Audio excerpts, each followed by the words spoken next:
আসসালামু আলাইকুম। কি অবস্থা সবার, কেমন আছেন আপনারা? তো দেখেন, আমার বাসার একজোড়া মিলিটারি বাচ্চা উঠছে। মাশাআল্লাহ, বাচ্চাগুলো অনেক সুন্দর হয়েছে। কিন্তু খারাপ তখনই লাগে যখন একটা বাচ্চা ছোট, একটা বাচ্চা বড় হয়। দেখেন এই বাচ্চাটা কত বড়, আর এই বাচ্চাটা দেখেন কত ছোট। ওরে খাওয়ায় না, কিন্তু ওরে খাওয়ায়। ওরে খাওয়ানোর কারণে ও বড় হয়ে গেছে, কিন্তু ও বড় হইতাছে না। দেখেন ওর শরীরের অবস্থা।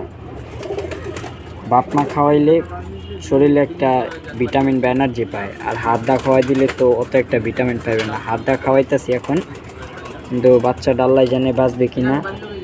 তো আপনাদের বাসায় যদি এরকম সিচুয়েশন হয়, তো চেষ্টা করবেন যে সমবয়সী যদি কোনো বাচ্চা থাকে অন্য খোপে, তো ছোট বাচ্চাটা দিয়ে রাখার। কারণ আমার এই কবুতরের বাচ্চাটা খাওয়াইতেছেই না, একবারে আমার হাত দিয়ে খাওয়াই দিতে হইতেছে।